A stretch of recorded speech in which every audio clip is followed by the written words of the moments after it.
जैसे जैसे विज्ञान तरक्की करता जा रहा है, हिंदू धर्म ग्रंथों में लिखी गई कई बातें सही साबित होती जा रही हैं। इस बात से ये साबित होता है कि भारतीय संस्कृति दुनिया को हजारों साल पहले ही ब्रह्मांड के बारे में ज्ञान दे चुकी थी। और ये बात सबसे पहले जान लीजिए कि उस वक्त ना तो दूरबीन हुआ करती थी और ना ही दूरी नापने के लिए आज की तरह के एडवांस टेक्नोलॉजी हुआ करते थे। बावजूद इसके जो लिखा गया वो एक एक अक्षर सही साबित हुआ। वैज्ञानिकों ने कई वर्षों पहले रिसर्च करके सूर्य और पृथ्वी के बीच की दूरी का पता लगा लिया था। वैज्ञानिकों के अनुसार सूर्य और पृथ्वी के बीच की दूरी करीब 15 करोड़ किलोमीटर है। लेकिन सैकड़ों साल पहले ही तुलसीदास द्वारा लिखी गई हनुमान चालीसा के एक दोहे में ये बात बता दिया गया था कि सूर्य और पृथ्वी के बीच की कितनी दूरी है। हनुमान चालीसा का नियमित पाठ करने वाले भी इस चौपाई पर उतना ध्यान नहीं देते। ये है हनुमान चालीसा की 18वीं चौपाई, जिसमें लिखा गया है, जुग सहस्त्र जोजन पर भानु लिलियो ताहि मधुर फल जानू।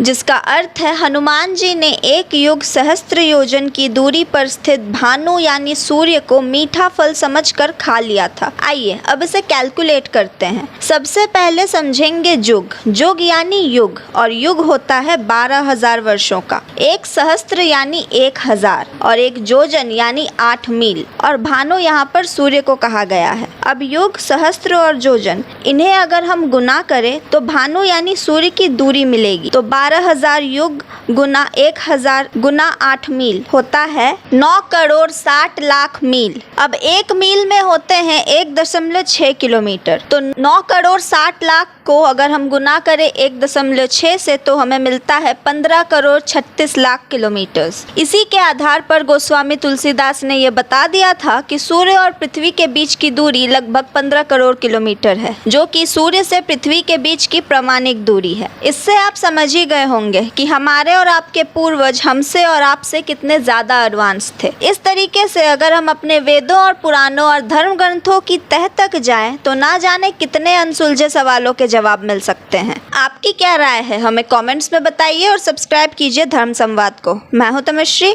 धन्यवाद।